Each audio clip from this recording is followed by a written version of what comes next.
Welcome back, folks, to WrestleRant, where I give my in-depth analysis of every pay-per-view that I watch on the WWE Network for your viewing pleasure. And of course, in this episode, it will focus on the 2002 Judgment Day event.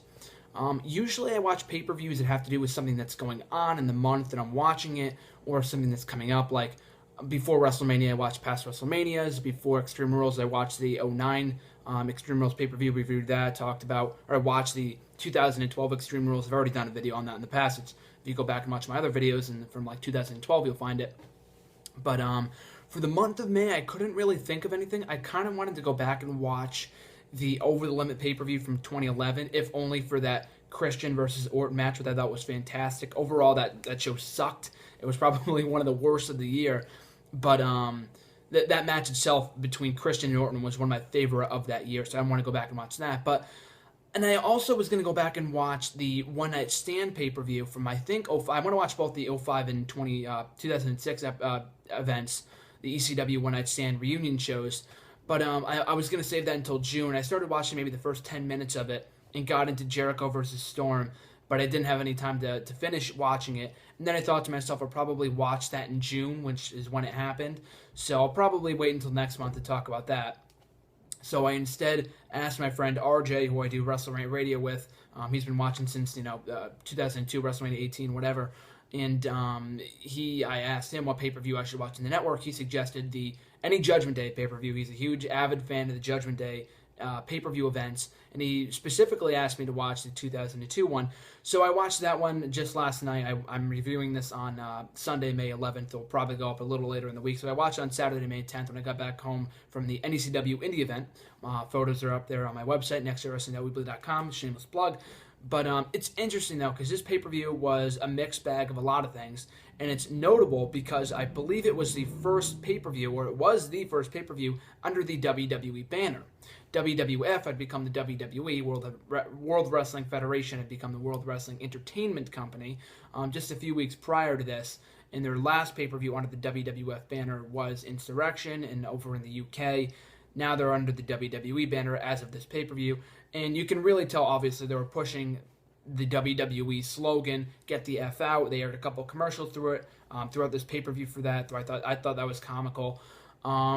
Jerry Lawler even mistakenly called it the WWF at one point, made a joke out of it when doing commentary with JR. So they made good out of the situation or whatever, but they didn't really make two mistakes in regards to, calling it the WWF. For the most part, they called it the WWE. And they didn't even make reference to it most of the time, so it wasn't really the issue. And even the WWE title still had the WWF logo on it, so that had yet to be changed by this point in time.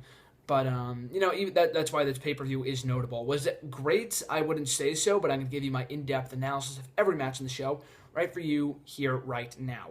So even before I get started with the matches, I want to mention this right now because I might forget about it at some point during my review of the matches, and this wasn't necessarily a match, but it was a couple of segments that took place over the course of night. It involved Booker T and this mysterious woman that I thought was Charmel, and it may have well been. I'm not really sure. I don't think so. His wife, obviously, in reality, Charmel.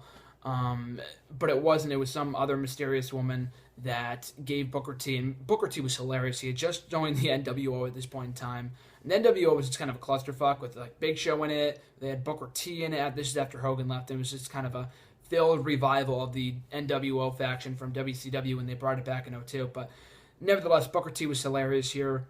Went back to this woman's hotel, sleeping in bed with her. The lights go on, and Goldust is standing right there. Or he's sleeping in the bed with Booker T. And I had no idea that they started this angle this far ahead in advance. Now, I had known that, they'd done these promos before, and I had seen this hotel scene on YouTube in the past, but I didn't know this was the whole setup to it. And it was just hilarious. Goldust was freaking hilarious here. I love their team, loved every segment, especially the 7-Eleven one. I thought that was hilarious. But I thought that was some fun comedy mix into the show. But anyway, getting into the matches themselves, opening up the show, we had the Intercontinental Championship up for grabs between the then current champion, Eddie Guerrero, and Rob Van Dam, having a very good opening matchup. Their styles meshed pretty nicely. Not much to note here. It was just a very good wrestling matchup. I didn't really know what the storyline going into this pay-per-view was. And of course, it's different from my perspective, watching it live 14 years ago and then reviewing it if you had no idea what went into it or went after it or whatever, because I don't read what the build-up or the aftermath or whatever. I just watch the pay-per-view. So my in-depth analysis is different from anyone else's because I wasn't a fan at the time. This is my first time watching it, whatever. So, but the match itself was very, very good. Eddie Guerrero ended up cheating to win, to retain his IC title, probably to keep the feud alive. So that was pretty cool, and I think RVD would eventually win it because I know he defended against Brock Lesnar at one point a couple months later. So this is a good matchup, good way to kick off the show. Eddie Guerrero getting that heel heat, Latino heat, by successfully retaining in a dirty fashion. So good matchup to kick off the show, good wrestling matchup. Then up next, we had the buffer matchup, so to speak, not so wrestling-oriented, between Trish Stratus, the then-current women's champion, and Stacy Keibler. I don't really know what the storyline going into this was. I know they showed a replay on SmackDown of them competing in a bikini contest, and then I think the real emphasis on this feud was that Preacher Devon, or not, was it Preacher Devon, or I don't know, whatever he was when he was the Priest Devon, or whatever the hell his name was at the time. And then he was feuding with his brother Ray of Team 3D. So they were doing that feud because Devon was on SmackDown and Ray was on Raw. So I don't know. Someone's got to jog my memory here. Were they still were the brand rules in effect at this point? Because I know the brand extension was still new. I mean, they were just a month or two into it. But did people have to stay in their brands, or I'm not exactly sure what the deal was here. But even so, though, they teased that feud. I don't really know if it ever really got going, too. I don't really remember much of a feud between these two. In the WWE, I know they feuded years later in TNA. But in WWE, I don't really remember them feuding all that much, because I know they reunited a short time later as Team 3D, and they went after the tag titles on SmackDown and Raw and whatever. But, so yeah, the feud wasn't really all that memorable. What they did here, well, the match between Stratus and Keibler was pretty basic. It was over in like 2 or 3 minutes, which is probably the best thing. I mean, dem legs on Stacy are sexy as hell, don't get me wrong.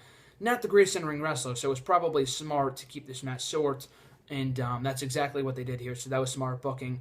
Stratus retains the Women's Championship after the matchup, and this is also notable too, because this is the first pay-per-view appearance of Batista, I believe. No, unless he was at Insurrection, I don't believe he was. And I think Insurrection was even before Batista's debut on May 9th, 2002 on SmackDown. So this was maybe his second or third appearance ever for Batista in WWE, and was on a pay-per-view. So this is his first pay-per-view appearance in WWE. He's attacking Brother Ray, as is Devon. They get the better of Brother Ray. Pretty basic right there. Nothing too great. The matchup was what it was. I didn't expect much from it because Stacy Keibler is not the greatest in-ring wrestler. I think we all know that. But even so, though, it furthered the feud between Ray and Devon, even though it had nothing really to do much with the women. So up next, we had a tag team matchup. Brock Lesnar and Paul Heyman taking on the Hardy Boys, Matt and Jeff, respectively. I didn't expect much of a great matchup because Paul Heyman obviously isn't a wrestler. I expected more of a handicap matchup. It was a good matchup in that sense.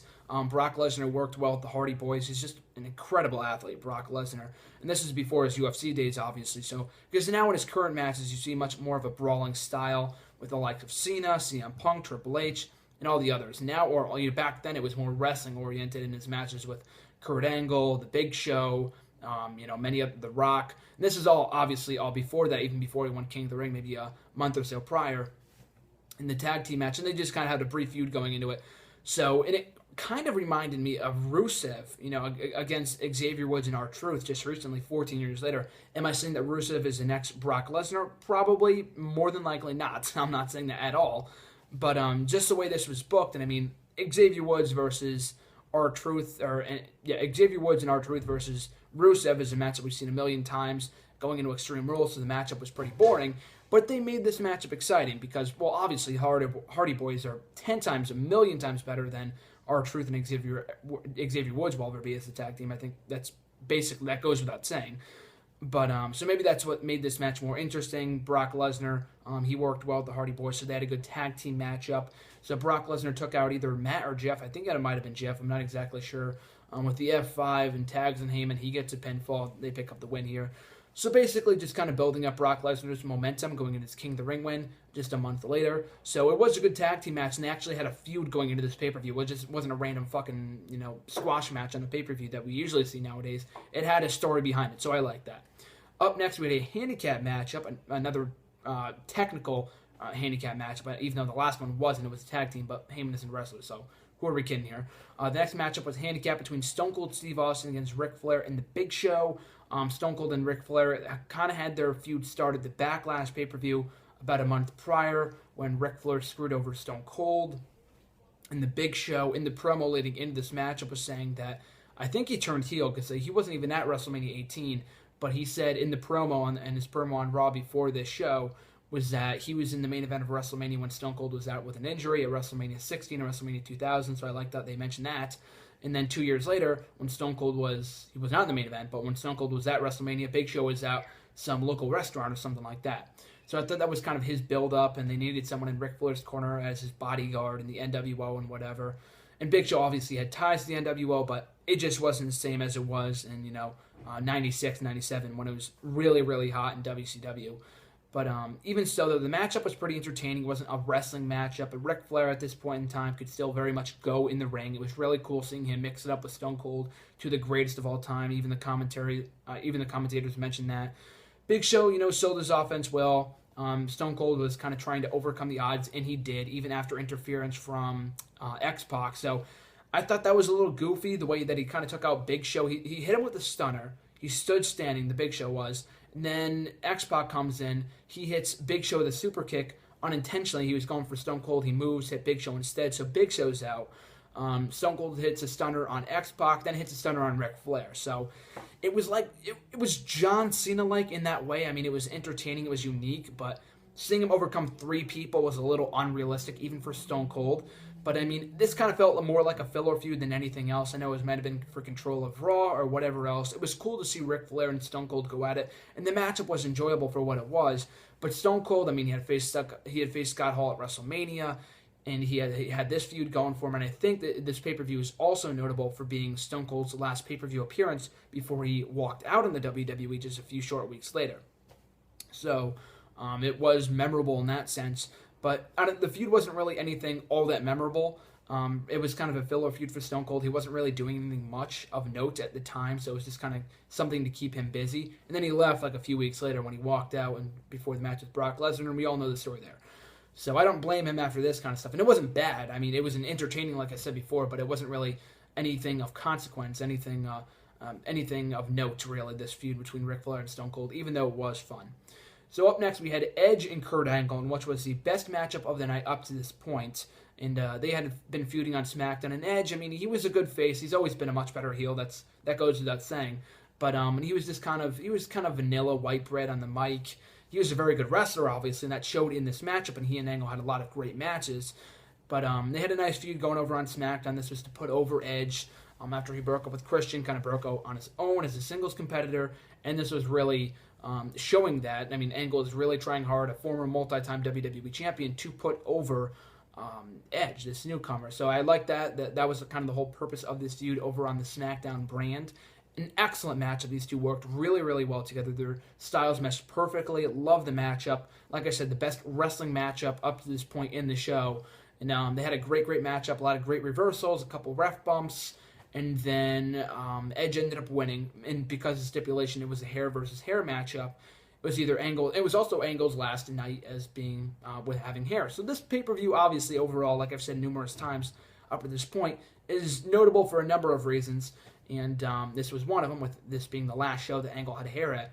So after the matchup, Angle runs away. He gets away from Edge. So the rest of the pay-per-view is basically Edge just going after Kurt Angle. Kurt Angle was freaking hilarious as a heel. And it's just mind-boggling to me, because I wasn't a fan, obviously, at the time that Kurt Angle was in WWE. I've only been watching, since I became a wrestling fan, Kurt Angle's only been in TNA.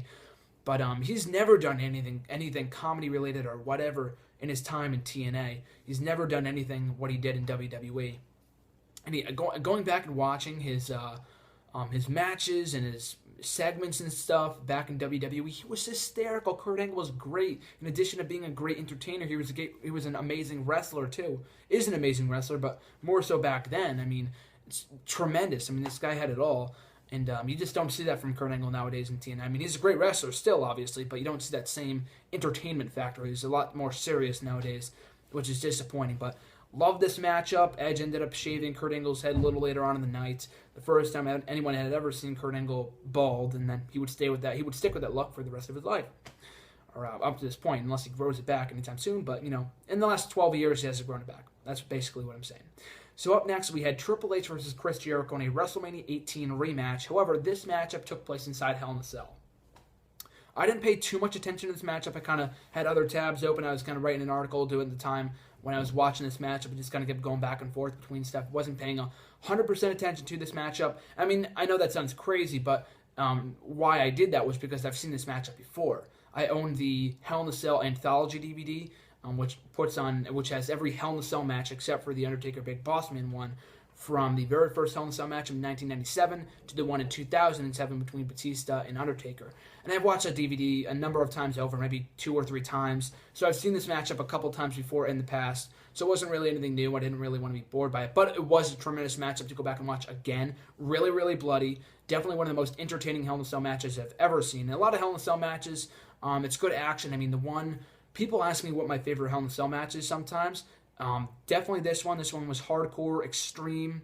What else? The Triple H, Shawn Michaels one. And if you go back and watch every one of Triple H's Hell in a Cell matches, he's usually the first one to bleed in almost every single one of them, which is hilarious. Very Ric Flair-like of him. But even so, I was watching this, I watched this pay-per-view, but I watched this matchup on the Hell in a Cell Anthology DVD back in October here in my dorm, and I had a few friends over from across the hall who aren't wrestling fans, but, will watch it and are entertained by it, and they were watching this match, and I'm like, we want to see some more hardcore shit like that. That was great. That was tremendous. And they wanted to see more of it because this matchup was so hardcore. They took it all around the ring. They were bleeding in the ring. Both Jericho and Triple H were bleeding. They took it on top of the cell, barbed wire, bats, steel chairs, ring steps. It was incredible. Tim White, I think one of his final matches, as he was thrown into the cage, he was bleeding. They had to open up the cage. It went on top. Walls of Jericho on the top, Pedigree on the top. It was a great matchup. Fantastic. Definitely one of the best Hell in a Cell matches ever, in my opinion. Very, very entertaining. There was never a dull moment. And I think, in my opinion, was the match of the night on this show. And it's just a shame that it wasn't over a championship or anything. I mean, miles better than the WrestleMania 18 matchup, because that matchup was easily overshadowed by the Rock Hogan matchup on the WrestleMania 18 card. So they giving this matchup. And it's funny, too, because that matchup main evented WrestleMania. And it was a good matchup, but it was nothing compared. It paled in comparison to The Rock and Hogan. I mean, that wasn't a great technical wrestling matchup, of course, but it was a spectacle. And so this matchup, or that matchup compared to that, or paled in comparison to the Rock Hogan one. So when they don't main event the show, because this was not the main event of Judgment Day 2002, they had a much better match than they did at WrestleMania. So I love that. Great way to end the feud between the two. Triple H goes over, and one of his final matches as a face before he turned heel a couple months later. But fantastic match of the night. If there's one matchup that you have to go back and watch from this show, and if you're not going to watch the entire show and there's only one matchup you need to watch, it's this one. Fantastic stuff. So up next, we had another buffer match of the WWE Tag Team titles between Rikishi and a mystery opponent against the then current tag team champions, Billy and Chuck. So my question for you guys, because I'm a little confused here, because this was before they had, SmackDown was now a thing now. They had the brand extension, but they didn't have the U.S. Championship at this point. They didn't have the WWE Tag Team titles. They didn't have the blue belts that were exclusive to SmackDown. These were the old World Tag Team title belts, but they were calling them the WWE Tag Team title belts. So, in the WWE's, in the World Tag Team title lineage, was it always called the WWE Tag Team titles, or was it called the World Tag Team title? I know because when they split the brands and they had the red belts for Raw and the blue belts for SmackDown, the Raw one was called the World Tag titles, SmackDown was WWE.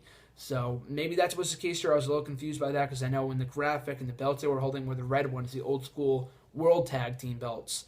Not the ones that they had before they retired them, but the old school ones. So that was pretty cool. But the matchup itself lasted a few minutes, wasn't really anything. Crowd didn't even care for the most part. The partner ended up being Rico, the hairstylist of Billy and Chuck. And I figured he would just turn on Rikishi and give the win to Billy and Chuck, but Rikishi ended up winning for his team, so he and Rico were tag team champions. Whether this ended up being a fun angle or not is beyond me. Like I said, I don't watch the aftermath or the build-up. I just watch the pay-per-views themselves. So maybe those of you that were watching the time could enlighten me on that. But the matchup really wasn't anything great. It was basically buffer, tag team champions, new tag team champions crowned. No one really cared for the most part in the live crowd of Nashville, Tennessee. They didn't really react at all. They were like, cool, tag team champions. He's with Rico. Okay, what's next? It was a little confusing, kind of a clusterfuck, but it wasn't terrible that I had to skip through it. It was okay, but it was a little confusing, that's all. So then we get to the main event for the WWE Championship, or the now Undisputed Championship, WWE Undisputed title, because, after the name change from WWF to WWE, whatever, you get the picture. So the matchup was between the then current champion Hulk Hogan and The Undertaker. And they had a matchup, I think, at Tuesday in Texas, and they mentioned this during the pay-per-view, in 1992, I want to say. 1991, maybe? I think it was 91. 91, they had that match for the title. Undertaker won his first championship from Hogan in that matchup. A terrible matchup, from what I've heard. Never seen it, but from what I've heard, it's a terrible matchup. This matchup was not all that much better. Hogan, obviously, is not the greatest in-ring worker, but an Undertaker, as great as he is, they just don't have the chemistry that they probably should. I don't know. Like I said, Hogan is not the greatest worker, and Undertaker tried hard to carry him to a good matchup, but it was kind of a sloppy match for the most part. It was, I don't want to say disappointing, because I didn't expect a 5-star classic from Hulk Hogan, but it was a mediocre match at best. Undertaker ended up winning after utilizing dirty tactics to pick up the win in the WWE Undisputed title. He attacks Hogan before leaving, and the show ends there. So the only thing here that didn't really make much sense, and wrestling fans were different back then than they are now, but were people mad back in the day when all this shit went down? Because let's look at the timeline here. Triple H won the championship at WrestleMania from Chris Jericho in the main event, WrestleMania 18. Next month at Backlash, Hogan defeated Triple H, and also a not a very good matchup, to win the Undisputed Championship. And so you got 2 title changes, and then a 3rd title change with The Undertaker winning the belt from Hulk Hogan at Judgment Day. So within the span of 3 months, 3 title changes. Fast forward another 2 months, and The Rock wins the championship in July from The Undertaker in a triple threat match at Vengeance. And then the next month, Brock Lesnar wins the championship. So that's, 5 title changes within the course of 5 months. So that's a little much. Kind of made the title feel like shit. Maybe it was different back in 2002. Not really sure. Wasn't a fan at the time. Maybe you guys can answer that question for me. But the matchup was not good. Didn't really care for the title change. Hogan, the only reason why they gave him the championship after Triple H won at WrestleMania, Triple H had just returned, was coming off a very hot return, was over as a babyface. Has always been better as a heel, but he was over as a babyface during this point in time. And Hogan, after that massive turn at WrestleMania 18, then the next night coming out to Hulkamania, going back face, he was so freaking over that they gave the belt to him prematurely, because then he won it, and then he lost it a month later. So maybe their idea was to give him one last championship run as Hulk Hogan. I don't really know. I can't really tell you. The match was not great. This was not the best way to go off the show. And I don't know if this was, because Undertaker, like I said, attacked Hogan after the match. So I don't know if this was a way to write Hulk Hogan off television. I don't remember much of what he did for the rest of 2002. I know he did some stuff with Lesnar and Piper and McMahon and the Captain America stuff, that whole shtick around SmackDown in 2003. But for the rest of 2002, I can't really recall much of what he did. So this might have been his last appearance. I don't really know. But if it was kind of a poor way to go out. It wasn't really that great of a matchup. But it didn't really put a damper on the evening at all, because overall, I enjoyed this pay-per-view. It was not the best pay-per-view I've ever seen. It was not the worst either. I wouldn't even call it middle of the road. I would call this a good pay-per-view. It was not great. It was not great by any means necessary, but it was a good pay-per-view. Matches to go back from this show. Edge and Angle was great. Go back and watch that. If there's one matchup you need to see, it's that Hell in a Cell matchup between Triple H and Jericho. Great stuff. Definitely go back and check that out. The rest of the card kind of filled out. Nothing all that memorable or great, but it wasn't terrible. Guerrero and RVD was a nice opener. Stone Cold and Flair and Big Show. Enjoyable for what it was. Really nothing all that great. And then the main event was kind of a piece of shit too. So between Hogan and Undertaker. But yeah, that was basically Judgment Day 2002 in a nutshell. If there's any more pay-per-views you want me to watch on the WWE Network, make sure to let me know on Facebook at Graham Jason Matthews, on Twitter at WrestleRant, or even leave a comment below, and I'll take your suggestions and make sure to watch them for future episodes. I am done with school in the next week, so once I'm out, I'll be able to watch more on the network and review more content for you guys exclusively.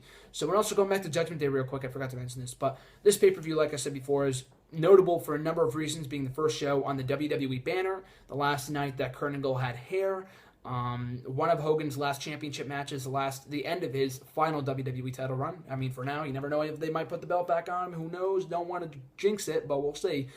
So yeah, it was kind of notable in that sense. Stone Cold's final pay-per-view match before leaving a couple weeks later. He might have had one more pay-per-view match. I'm not exactly sure, but I don't think he did. Correct me if I'm wrong, but it was notable in that sense. From an in-ring action standpoint, solid show overall, but You don't need to go back and watch this pay-per-view. It's not a must-see, not the best pay-per-view I've watched on the network in the last couple of months, but it was a good pay-per-view, so if you got some time to kill, watch the show. So yeah, overall, like I said, make sure to suggest some pay-per-views for me to watch on the network. I will review them right here on WrestleRant for your viewing pleasure. And everywhere else, follow me on Twitter at Graham Jason Matthews, on Facebook, Twitter, WrestleRant, all that stuff. Make sure to subscribe, like, leave a comment. Love you guys leaving your feedback and all that great stuff. Really does mean a lot to me. Always appreciate it. Thanks for watching, guys. This is Graham Jason Matthews signing out. Until next time, see you next week.